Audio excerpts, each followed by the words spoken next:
নমস্কাৰ এই মুহূৰ্তত আহি পৰিছে ৰাজ্যখনৰ বাবে খন্দিয়াৰ কেইবাটাও বিগ ব্ৰেকিং নিউজ।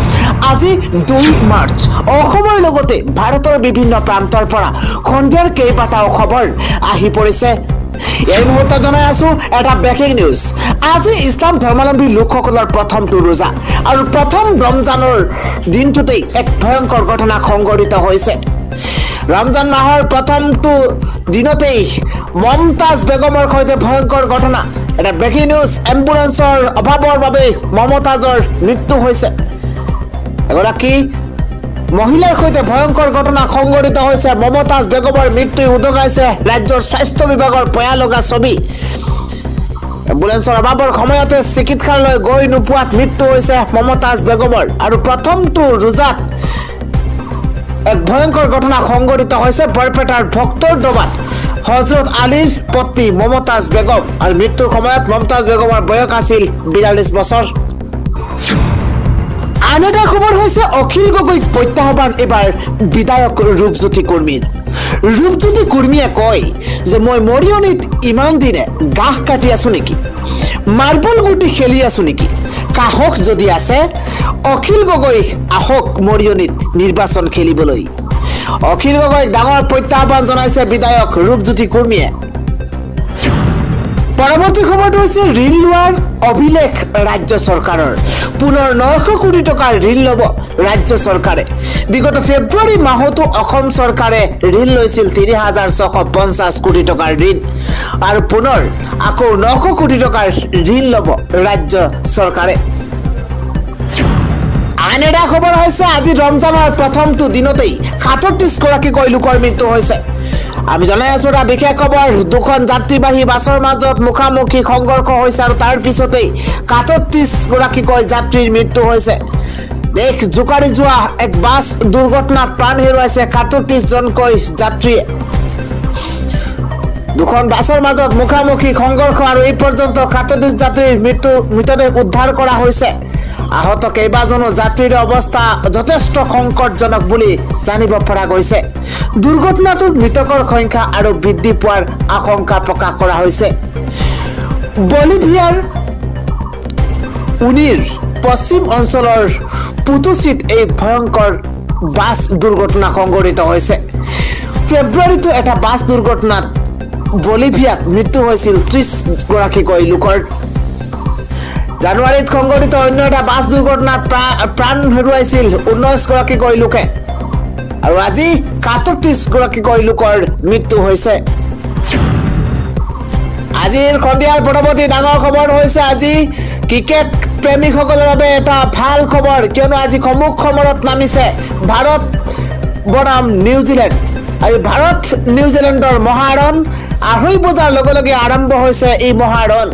টছত জয়ী হৈ বলিঙৰ সিদ্ধান্ত লৈছে নিউজিলেণ্ডে। আমি জনাই আছো এটা বিগ ব্ৰেকিং নিউজ, ডাঙৰ খবৰ। খেল জগতৰ এটা ডাঙৰ খবৰ জনোৱাৰ চেষ্টা কৰিছো। টছত জয়ী হৈ বলিঙৰ সিদ্ধান্ত লৈছে নিউজিলেণ্ডে। আজি নিউজিলেণ্ড আৰু ভাৰতৰ মাজত মহাৰণ খন্তেক সময়ৰ পূৰ্বেই আৰম্ভ হৈছে। ৰোহিত শৰ্মা, শুভমন গিল বাহিনীৰ লগত নিউজিলেণ্ডৰ সেই মহাৰণখন। কোন জয়ী হ'ব সেই আমাৰ কমেণ্টৰ জৰিয়তে আপুনি জনাওক। দিনৰ 2:30 বজাৰ লগে লগে খেলখন আৰম্ভ হৈছে। ইতিমধ্যে পূৰ্ণ গতিত খেল চলি আছে। আপুনি কোনটো দলৰ সমৰ্থক সেয়া আমাৰ কমেণ্টৰ জৰিয়তে জনাওক। কোন দল জয়ী হ'ব, কোনে কিমান ৰান কৰিব সেয়া আমাৰ কমেণ্টৰ জৰিয়তে আপুনি জনাব পাৰে। গ্ৰুপ ষ্টেজত আজি ভাৰতৰ বাবে আটাইতকৈ কঠিন প্ৰত্যাহ্বান। আৰু ভাৰতৰ পাছতে নিউজিলেণ্ড গ্ৰুপ এৰ আটাইতকৈ শক্তিশালী দল। কোন জয়ী হ'ব সেয়া এতিয়াও ক'ব পৰা নাই। সেয়া জনতাৰ মতামত আমাৰ কমেণ্টৰ জৰিয়তে জনাওক। ভাৰত বনাম নিউজিলেণ্ডৰ হাই ভল্টেজ মেচ, আৰু সেই হাই ভল্টেজ মেচত কোন দল জয়ী হ'ব আপোনাৰ মতামত আমাৰ কমেণ্টত জনাওক। পৰৱৰ্তী খবৰটো হৈছে আগন্তুক 24 ঘণ্টাত ৰাজ্যৰ বিভিন্ন প্ৰান্তত হ'ব মুখলধাৰ বৰষুণ, ধুমুহা, বৃষ্টিপাত, শিলাবৃষ্টি। ইতিমধ্যে বতৰ বিজ্ঞান কেন্দ্ৰই আগজাননী প্ৰদান কৰিছে। সাৱধান হওক, সতৰ্ক হওক, কিয়নো আজি নিশালৈ হ'ব পাৰে ৰাজ্যৰ বিভিন্ন প্ৰান্তত প্ৰচণ্ড ধুমুহা, শিলাবৃষ্টি, বৰষুণ। ৰাজ্যত প্ৰচণ্ড ধুমুহা বৰষুণৰ আগজাননী প্ৰদান কৰিছে আঞ্চলিক বতৰ বিজ্ঞান কেন্দ্ৰই। ধুমুহা বৰষুণৰ বাবে ম্লান পৰিব ৰমজানৰ আনন্দ। অসম উত্তৰ পূৰ্বাঞ্চলৰ বাবে ইয়েলো এলাৰ্ট জাৰি কৰা হৈছে। আজি নিশা বৃদ্ধি পাব পাৰে বতাহৰ গতিবেগ। ঘণ্টাত 50 কিলোমিটাৰ গতিবেগেৰে আহিব পাৰে প্ৰচণ্ড ধুমুহা। ইতিমধ্যে এলাৰ্ট জাৰি কৰিছে বতৰ বিজ্ঞান কেন্দ্ৰই। দিয়াৰ আন এটা ডাঙৰ খবৰ হৈছে এইবাৰ পবিত্ৰ ৰমজানৰ বাবে মুছলমান লোকসকলৰ বাবে এবাৰ চৰকাৰৰ তৰফৰ পৰা বৃহৎ সিদ্ধান্ত গ্ৰহণ কৰা হৈছে। পুনৰ মুছলমান সমাজলৈ চন্দ্ৰবাবু নাইডুৱে আগবঢ়াইছে বৃহৎ অফাৰ। ৰমজান মাহৰ প্ৰাক মুহূৰ্তত লাখ লাখ মুছলমানলৈ আগবঢ়াইছে এই ভাল খবৰ। ৰমজান মাহত কেইবাটাও সুবিধা লাভ কৰিব মুছলমান সমাজে। এটা বিগ ব্ৰেকিং নিউজ ডাঙৰ খবৰ এই মুহূৰ্তত জনোৱাৰ চেষ্টা কৰিছো। 2 মাৰ্চৰ পৰা আৰম্ভ হ'ব ইছলাম ধৰ্মাৱলম্বী লোকসকলৰ পবিত্ৰ ৰমজানৰ ৰোজা। যিহেতু আজি প্ৰথম ৰোজা আৰু প্ৰথম ৰোজাত এই ডাঙৰ ঘোষণা কৰিছে চৰকাৰে। ইফতাৰৰ বাবে আগতীয়াকৈ কাৰ্যালয়ৰ পৰা যাব পাৰিব মুছলমান কৰ্মচাৰী।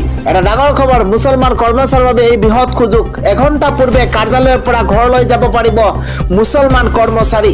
বিজেপিক এক প্ৰকাৰৰ কেৰেপ নকৰে চন্দ্ৰবাবু নাইডু চৰকাৰে। কেৱল মাত্ৰ ৰমজানৰ বাবে এই বৃহৎ আগবঢ়াইছে মুছলমান লোকসকলৰ বাবে চন্দ্ৰবাবু নাইডু চৰকাৰে। আন এটা খবৰ হৈছে কালি মিটিঙৰ পৰা গুচি আহিছিল প্ৰদ্যুৎ বৰদলৈ আৰু মুখ খুলিছে আজি অখিল গগৈ আৰু লুৰিণজ্যোতি গগৈয়ে। কিয় মিটিঙৰ পৰা গুচি আহিছিল প্ৰদ্যুৎ বৰদলৈ?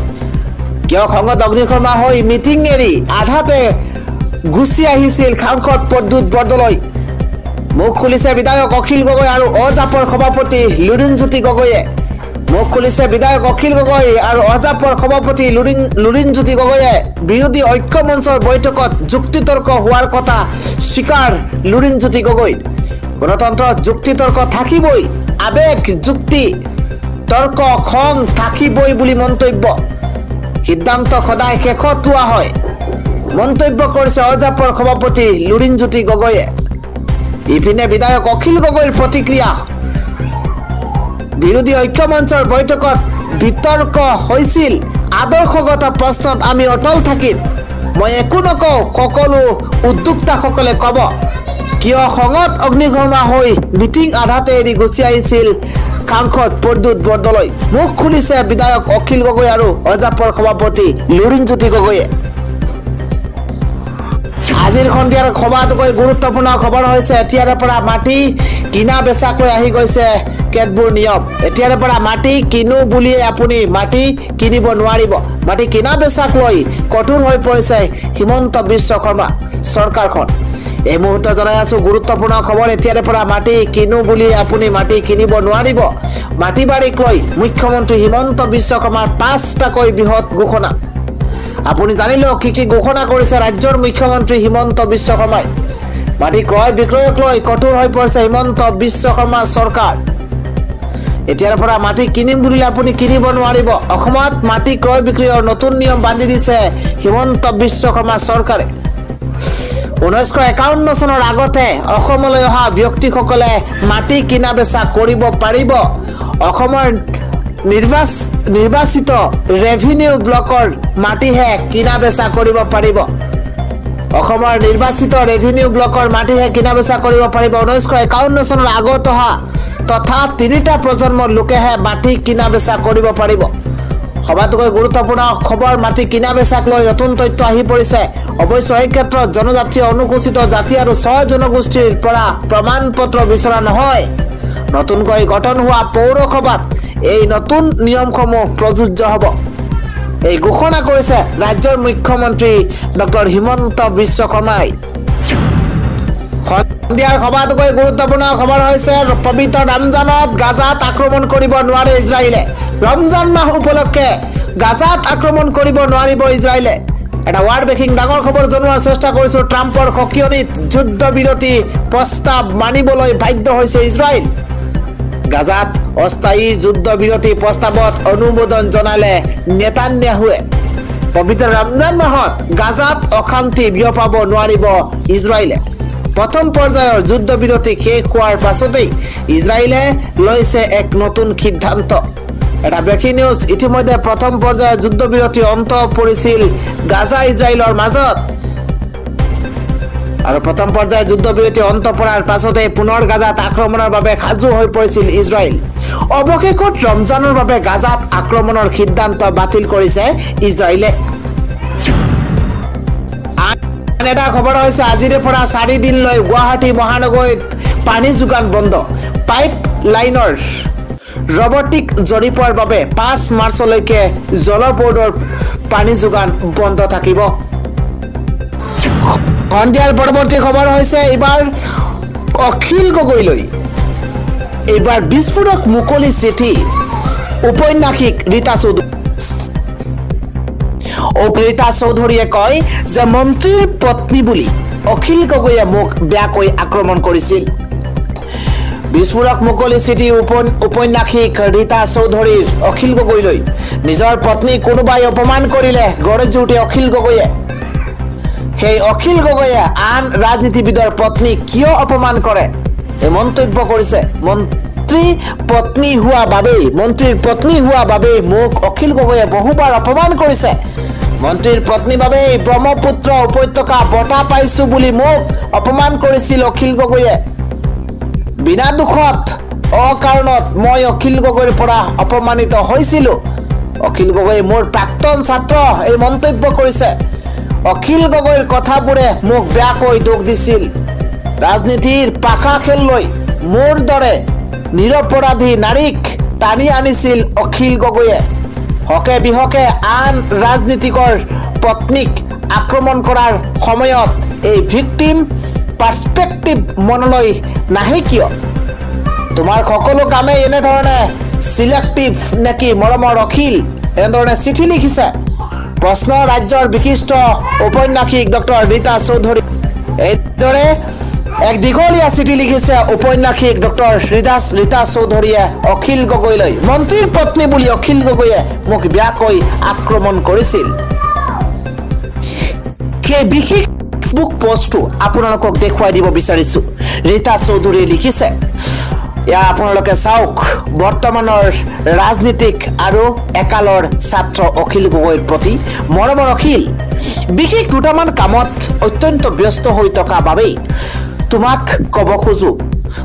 কব খোজা কথাখিনি কবলৈ অলপ সময় লাগিল কোৱা হয় এজন শিক্ষকৰ বাবে এজন ছাত্ৰ সদায় এজন ছাত্ৰ হৈ থাকে তুমি ছাত্ৰ হৈ থকা কালত এজন বহুত ভাল পঢ়া-শুনা কৰা আৰু বহুত কথা জানা সমাজ সচেতন সৎ আৰু শক্তিশালী ছাত্ৰ হিচাপে তোমাৰ বাবে মই এজন শিক্ষক হিচাপে গৰ্ব অনুভৱ কৰিছিলো তুমি নিশ্চিত একালৰ ছাত্ৰ হিচাপে আৰু পিছলৈ ৰাজনীতিৰ খবৰ ৰখা সচেতন আৰু পৰিণত বয়স্ক এজন নেতা হিচাপে ৰাজনৈতিক শক্তিৰ জখলাৰে বগোৱা মানুহ মই নহয় বুলি জানিছিলো একে সময়তে ৰাজনৈতিক ক্ষেত্ৰৰ ভিতৰত থকা ব্যক্তি হিচাপে আৰে নজনা বহুত কথা জনাৰ সুবিধা মোৰ আছিল আৰু আছে সেইবোৰ কথা মই মৰে অসম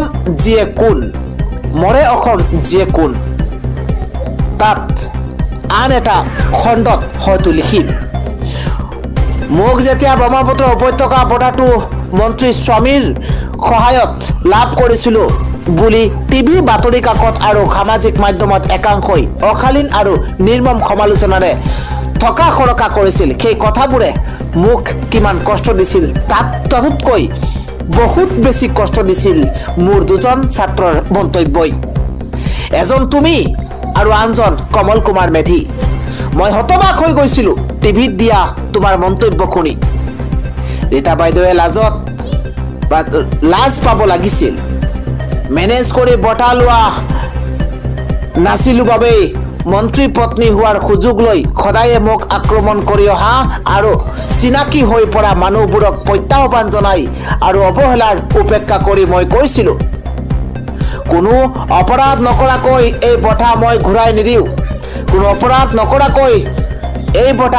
ঘূৰাই নিদিও ৰাজনীতিকৰ পত্নী হলেও স্বতন্ত্ৰভাৱে জীয়াই থাকিব খোজা এগৰাকী নাৰীয়ে বিনা দুখত অকাৰণত কিমান অপমান পাবলগীয়া হয় সেইদিনাই তুমি ভবা নাছিলা, অনুভৱো কৰা নাছিলা আৰু মোৰ কাষত থিয় হোৱা নাছিলা।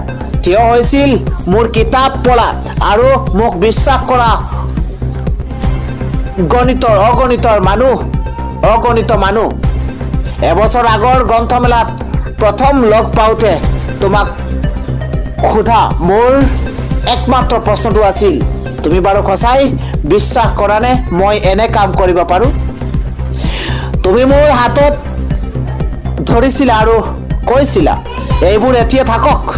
মই কিন্তু সিদিনাও ৰাজনীতি বিজ্ঞানৰ শিক্ষক হিচাপে বিধানসভাত বিধায়ক হিচাপে তোমাৰ ভূমিকাক লৈ আঙুলিয়াই দি বিধানসভাৰ নিয়ম নীতি জানিবলৈ পঢ়িবলগীয়া গুৰুত্বপূৰ্ণ কিতাপখন আমাজনত বিচাৰি দেখুৱাই দিছিলোঁ। আজি এজন ৰাজনীতিকৰ পত্নী হিচাপে স্বতন্ত্ৰভাৱে জীয়াই থাকিব খোজা আৰু মানুহে আৰু ময়ো বিদোষী বুলি জনা গীতাশ্ৰী তামুলীয়েও তোমাৰ পত্নীৰ কাৰণে যেতিয়া ৰাজহুৱা আক্ৰমণৰ সন্মুখীন হৈছে তেতিয়া তুমি চিঞৰি চিঞৰি প্ৰতিবাদ কৰিছা আৰু কৈছা তোমাৰ কাৰণে এই দুৰ্ভাগ্যজনক ঘটনাৰ সন্মুখীন হ'ব লগা হৈছে বুলি তোমাক তেওঁ গালি পাৰিছে। তেওঁৰ মানসিক কষ্টৰ কথা মই অনুভৱ কৰিব পাৰোঁ আৰু অন্তৰেৰে বিচাৰো ৰাজনীতিৰ পাখা খেললৈ কোনো নিৰপৰাধী নাৰীক টানি অনা নহওক। আজি তুমি ভিক্টিম পাৰ্সপেক্টিভৰ পৰা কথাবোৰ চাইছা, ভাবিছা আৰু কৈছা, সঠিক কামেই কৰিছা। গীতাশ্ৰী তামুলীয়ে আমাক আক্ৰমণ কৰাৰ সময়ত তোমাক সমালোচনা কৰিছিল নে নাই সেইটো এটা ডাঙৰ প্ৰশ্ন। তুমি নাজানা পঞ্চশতীৰ ভিতৰত ৰাৱণৰ পত্নী মণ্ডোদৰীও যে আছে। হকে বিহকে আন ৰাজনীতিকৰ পত্নীক আক্ৰমণ কৰাৰ সময়ত তোমাৰ এই ভিক্টিম পাৰ্সপেক্টিভ মনলৈ নাহে কিয়? তোমাৰ সকলো কামেই এনেধৰণেই চিলেক্টিভ নেকি মৰমৰশীল? ৰাজনীতিত তুমি এজন সফল নায়ক হোৱা আৰু পৰিয়ালৰে সৈতে কুশলে থকা শিক্ষক হিচাপে আশীৰ্বাদ সদায় আছিল আৰু থাকিব ৰীতা চৌধুৰী।